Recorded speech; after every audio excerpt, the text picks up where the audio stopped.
President Putin may need to rely even more on China and India, as there are few other buyers in Asia capable of processing the type of crude oil, an oil brand that had been popular in Europe. On May 30, European Union leaders agreed to ban most Russian oil imports into the bloc by the end of the year as part of new sanctions imposed on Moscow at a summit aimed at assisting Ukraine with a long-delayed package of new financial aid. The sanctions would forbid the purchase of Russian crude oil and petroleum products delivered by sea to member countries, but with a temporary exemption for pipeline imports. A move that was critical in bringing landlocked Hungary on board, with a decision that required consensus. This immediately covers more than two-thirds of Russia's seaborne supplies, eliminating a major source of funding for the country's war machine, and this could cost Putin up to $10 billion in lost export revenue a year. The ban would force Russia to sell its crude at a discount to Asia, where it's already changing hands at about $34 a barrel cheaper than the price of Brent futures.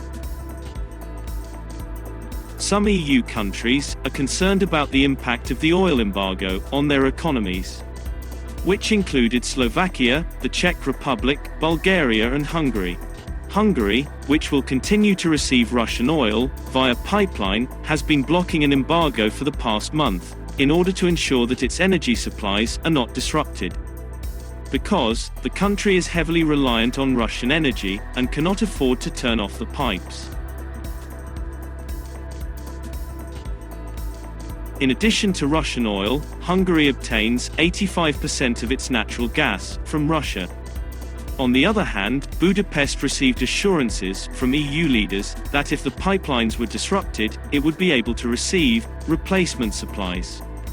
Shipments of oil through the massive Druzhba pipeline to Central Europe will be spared until a technical solution to Hungary and other landlocked nations' energy needs is figured. According to von der Leyen, Germany and Poland's commitment to phase out Russian oil by the end of the year and to forego oil from the northern part of the Druzhba pipeline will help cut 90% of Russian oil imports. The European Commission has proposed to ban seaborne crude oil 6 months from inaction, while refined petroleum products would be halted in 8 months. This may eventually necessitate the relocation of more of Russia's flagship Urals crude and oil brand that had been popular in Europe. And this would force Russia to sell its Urals crude at a discount to Asia, but there will be limited buyers in Asia. This is because the grade cannot be easily refined in large quantities in countries such as Sri Lanka and Indonesia, which lack sophisticated processing and blending capabilities to handle the highly sulfuric type of oil. This could prompt China and India, both of which have refineries capable of processing Urals, to purchase additional barrels. With Shanghai finally out of lockdown, Chinese state-owned and private refiners may have a renewed appetite to buy more from Russia. However, there is likely to be a limit to how much China and India can realistically buy, with the two countries already scooping up record amounts of Russian oil that Europe has consistently avoided since Ukraine's invasion.